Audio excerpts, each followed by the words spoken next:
ব্রেকফাস্টে কিংবা ডিনারে এরকম যদি নতুন ধরনের অবাক করা রেসিপি থাকে, সবাই তো খুবই অবাক হয়ে যাবে এবং খুবই আনন্দ সহকারে কিন্তু খেয়ে নেবে। নমস্কার বন্ধুরা, মিষ্টিমন চ্যানেলে সবাইকে সুস্বাগত। আজকের আমি এসেছি সম্পূর্ণ নতুন ধরনের এক ব্রেকফাস্ট বা ডিনারের রেসিপি নিয়ে, যেটা একটা খেলেই কিন্তু পেট হয়ে যাবে ফুল। তাহলে এই মজাদার রেসিপি কিভাবে বানাচ্ছি দেখতে থাকো। আমি এখানে 1 কাপ ময়দা নিয়ে নিয়েছি। ময়দাতে একটুখানি লবণ দিয়ে দিলাম স্বাদ মতো, দিয়ে দিচ্ছি হলদি পাউডার হাফ টিস্পুন, 1/4 টিস্পুন দিয়ে দিলাম লাল লঙ্কা পাউডার, দিয়ে দিলাম ভাজা গুঁড়ো মশলা। এখানে আমি জিরে, ধনিয়া, গোটা গরম মশলা সব কিছু একসাথে শুকনো কড়াইতে ভেজে এটাকে গুঁড়ো করে রেখেছি। দিয়ে দিলাম 1/4 টিস্পুন গোলমরিচ গুঁড়ো। এবার সব কিছু একসাথে একটু ড্রাই অবস্থাতেই মিশিয়ে নিচ্ছি। আমি এখানে ময়দা দিয়ে করছি রেসিপিটি, তোমরা এখানে ময়দা সুজি মিশিয়েও করতে পারো বা আটা দিয়েও কিন্তু করতে পারো। এবারে সমস্ত ড্রাই উপকরণগুলো মিশিয়ে নিলাম, একটা থকথকে ব্যাটার এখানে বানিয়ে নেব। তার জন্য আমি এখানে দুধ নিয়ে নিয়েছি। যেই কাপের পরিমাণে আমি এখানে ময়দা নিয়েছিলাম ওই কাপের পরিমাপে আমি এখানে দুধ নিয়ে নিয়েছি। এবার দুধটা দিয়ে ভালো করে অল্প অল্প দিয়ে আমি একটা ব্যাটার বানিয়ে নেব। একসাথে পুরোটা দেব না, পরপর দিয়ে বানিয়ে নেব। আমি দুধ দিয়ে ব্যাটারটা বানালাম, তোমরা জল দিয়েও কিন্তু বানিয়ে নিতে পারো। আমি একটা হ্যান্ড উইক্সের সাহায্যে ভালোভাবে ফেটিয়ে নিয়ে ব্যাটারটা কিন্তু বানিয়ে নিয়েছি। এখানে খুব একটা মোটা বা খুব একটা পাতলা ব্যাটার কিন্তু হবে না, মোটামুটি মিডিয়াম একটা ব্যাটার কিন্তু থকথকে এখানে বানিয়ে নিতে হবে। দেখতেই পাচ্ছ ব্যাটারের কনসিস্টেন্সিটা কিরকম হয়েছে। এবারে আমার ব্যাটারটা বানানো হয়ে গেছে, আমি ঢাকা দিয়ে 10 মিনিট রেখে দেব, তারপরে ফিরে আসছি। এইবার আমি একটা স্টাফিং বানিয়ে নেব। তার জন্য এখানে আগে থেকেই মটরশুঁটি, গাজর, আলু ছোট ছোট করে কেটে আমি একটু সেদ্ধ করে রেখেছি। এইবারে সমস্ত কিছু আমি একটু স্ম্যাশ করে নিচ্ছি। তোমরা স্ম্যাশার থাকলে স্ম্যাশার দিয়ে করতে পারো। আমি এখানে চামচ দিয়ে ভালোভাবে সব কিছু স্ম্যাশ করে নিচ্ছি। সব কিছু ভালোভাবে স্ম্যাশ করা হয়ে গেছে। এবারে আমি এটা আলাদা করে রেখে দেব। এইদিকে গ্যাসের মধ্যে একটা কড়াই বসিয়ে দিয়ে দিয়েছি 2 চামচ সর্ষের তেল। সর্ষের তেলটা গরম হয়ে যাওয়ার পরে দিয়ে দিলাম এখানে 1/4 টিস্পুন গোটা জিরে। জিরেটা একটু এবার তেলের সাথে ভালোভাবে মিশিয়ে নিয়ে একটু ভেজে নেব। জিরেটা থেকে একটা ভাজা ভাজা সুন্দর স্মেল আসলে তারপরে এবার এখানে দিয়ে দেব কুচনো পেঁয়াজ। আমি এখানে 2টো পেঁয়াজ কুচিয়ে রেখেছিলাম, মিডিয়াম সাইজের, দিয়ে দিলাম। তোমাদের পছন্দ মতো তোমরা পেঁয়াজটা ইউজ করো। এবার দিয়ে দিচ্ছি এখানে কাঁচা লঙ্কা কুচি। আমি এখানে 3টে কাঁচা লঙ্কা কুচি করে নিয়েছি। তোমাদের ঝালটা তোমাদের স্বাদ অনুযায়ী তোমরা কিন্তু লঙ্কাটা ইউজ করো। এবার সব কিছু একসাথে ভালোভাবে মিশিয়ে নিয়ে একটু ভেজে নিচ্ছি। পেঁয়াজটা কিন্তু খুব একটা লাল করে ভাজবো না, একটু নরম হয়ে গেলেই কিন্তু পেঁয়াজটা আমার রেডি হয়ে যাবে। এইবারে আমি যে স্টাফিংটা বানিয়ে রেখেছিলাম স্ম্যাশ করে, সেটা এবার আমি কড়াইতে দিয়ে দিলাম।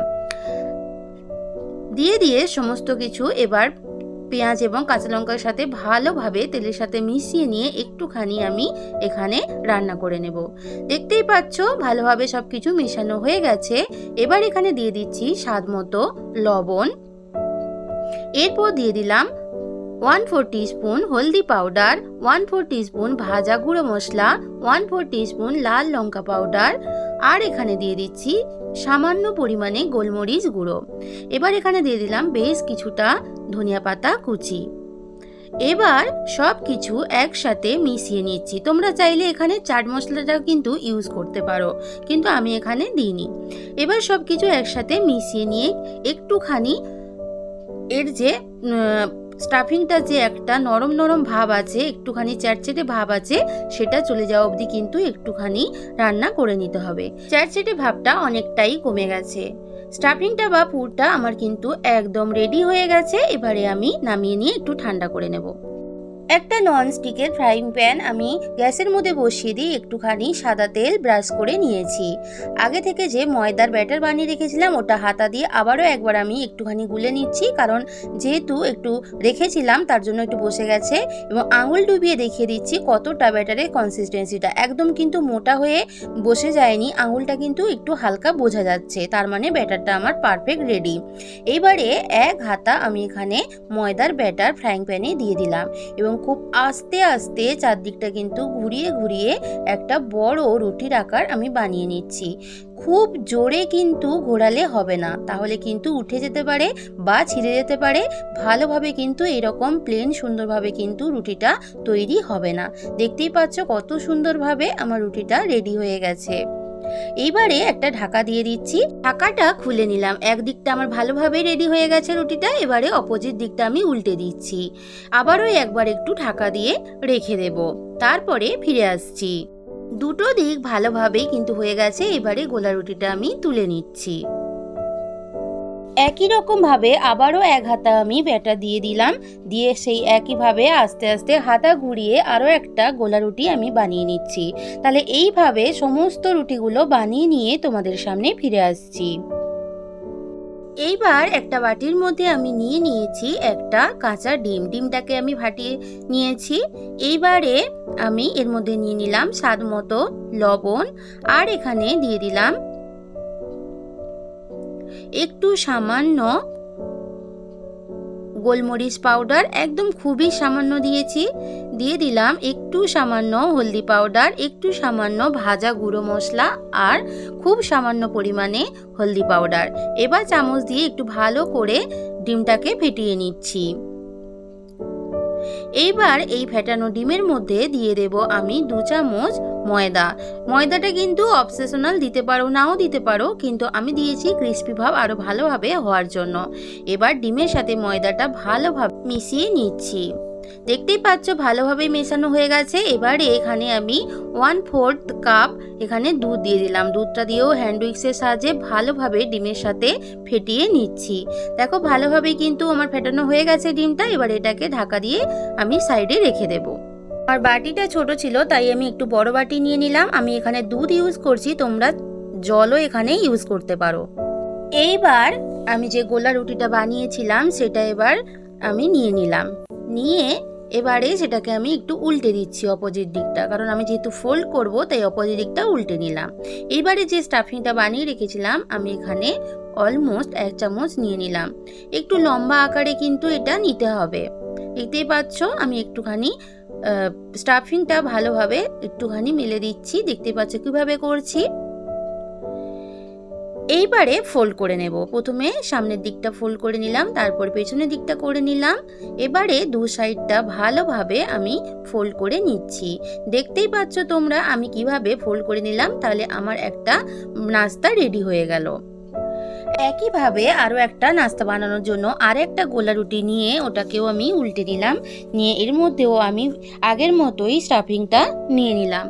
বেশ লম্বা আকারে নিয়ে একটু চামচ দিয়ে চারদিকটা একটুখানি আমি মেলে দিচ্ছি। এইবারে ফোল্ড করে নেওয়ার পালা। দুদিকটা ভালো করে সামনে পিছে ফোল্ড করে নিলাম। এবারে সাইডে করে নিচ্ছি। দেখতেই পাচ্ছ ফোল্ডটা কিভাবে করছি। তাহলে এইভাবে দুটো নাস্তা কিন্তু আমার রেডি হয়ে গেল। তাহলে সমস্ত নাস্তাগুলো এইভাবে বানিয়ে নিয়ে তোমাদের সামনে ফিরে আসছি। এইবারে ডিমের যে ব্যাটারটা রেডি করে রেখেছিলাম ওর মধ্যে এবারে একটা নাস্তা আমি দিয়ে দিলাম। দিয়ে ভালো করে এবারে চামচ দিয়ে সমস্ত ডিমের ব্যাটারটা ভালোভাবে নাস্তার মধ্যে কিন্তু একদম দিয়ে দিচ্ছি। ভালো করে কোট করে নিচ্ছি। দেখতেই পাচ্ছ কোট করে নিচ্ছি। একদম ভালো করে কিন্তু মিশিয়ে নিতে হবে, তাহলে কিন্তু নাস্তাটা আরও অনেকটা হবে ক্রিস্পি। এইবারে আমি এখানে নিয়ে নিচ্ছি বিস্কিটের গুঁড়ো। আমি এখানে টোস্ট বিস্কিট গুঁড়ো করে নিয়েছি। তোমরা ব্রেড ক্রাম্বস থাকলে সেটা দিয়েও কিন্তু ইউজ করতে পারো। এবারে আমি এই বিস্কিটের গুঁড়ো দিয়ে ভালো করে চেপে চেপে চারদিকে নাস্তাটার একদম রেডি করে নিচ্ছি। দেখতেই পাচ্ছ কিভাবে আমি করে নিয়েছি। তাহলে রেডি হয়ে গেল। একইভাবে আরেকটা নাস্তাও ডিমের ব্যাটারের মধ্যে কোট করে নিয়ে একইভাবে বিস্কিটের গুঁড়োর মধ্যে ভালোভাবে চেপে চেপে একটু কোট করে নিচ্ছি। দেখতেই পাচ্ছ। তাহলে দুটো নাস্তা আমার কিন্তু রেডি হয়ে গেছে। এইভাবে সমস্ত নাস্তাগুলো রেডি করে নিয়ে তোমাদের সামনে ফিরে আসছি। গ্যাসের মধ্যে কড়াই বসিয়ে হোয়াইট অয়েল গরম করতে দিয়েছিলাম। গরম হয়ে যাওয়ার পরে এবারে নাস্তাটা দিয়ে দিচ্ছি। কড়াইটা আমার ছোট আছে তাই আমি একটা করে নাস্তা দিয়ে ভেজে নেব।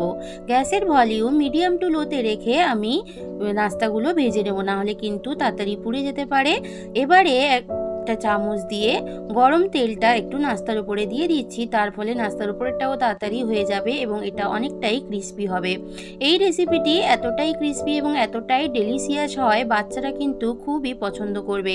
টিফিনে যদি তারা এরকম একটা রেসিপি পায় তাহলে কিন্তু আনন্দ সহকারে খেয়ে নেবে। বাড়িতে কোনো আত্মীয় স্বজন এলেও কিন্তু এরকম ধরনের নাস্তা বা ডিনারে এরকম বানিয়ে দিতেই পারো, একটা খেলেই কিন্তু পেট অনেকটাই ফুল হয়ে যাবে। দেখতেই পাচ্ছ একদিকটা ভালোভাবে লাল হয়ে ভাজার পরে অপোজিট দিকটাও উল্টে দিচ্ছি। এতক্ষণ যারা আমার সাথে পুরো রেসিপি জুড়ে আছো তোমাদের সবাইকে অসংখ্য ধন্যবাদ। এইভাবে আমার সাথে সবসময় থেকো। দুটো দিক কিন্তু ভালোভাবেই লাল করে ভাজা হয়ে যাওয়ার পরে আমি দেখো তেলটা ঝরিয়ে নিয়ে একটু তুলে নিচ্ছি। একই রকম ভাবে আমি আবারও একটা নাস্তা গরম তেলের মধ্যে দিয়ে দেব এবং মিডিয়াম টু লোতে গ্যাসের আঁচটা রেখে দিয়ে কিন্তু নাস্তাগুলো এইভাবে ভেজে নেব। দুটো দিক লাল লাল করে ভাজা হয়ে গেছে, এবারে উঠিয়ে নিচ্ছি। এইভাবে সমস্ত নাস্তাগুলো রেডি করে নিয়ে একদম তোমাদের সামনে ফিরে আসছি।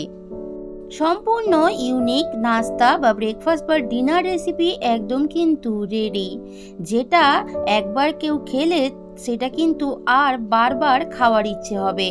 সেই রেসিপির স্বাদ কিন্তু আর ভুলতেই পারবে না। দেখতেই পাচ্ছ ভেতরটা কতটা ভালো লাগছে, আমি কেটে কিন্তু দেখিয়ে দিচ্ছি। এই রেসিপিটি যদি বাচ্চারা খায় তারা কিন্তু বারবার খাওয়ার জেদ করবে। আমার আজকের এই রেসিপি যদি ভালো লাগে অবশ্যই একটা লাইক করো এবং কমেন্ট করে জানিও তোমাদের কেমন লাগলো। আর যদি একটু বেশি ভালো লাগে আপনজনদের মধ্যে বন্ধুদের মধ্যে শেয়ার করে দিও। আমার চ্যানেলের পুরনো এবং নতুন বন্ধু সবাইকে পাশে থাকার অনুরোধ জানিয়ে আজকের মতো তোমাদের থেকে বিদায় নিচ্ছি। ভালো থেকো, সব সময় সুস্থ থেকো এবং হাসতে থেকো। টাটা।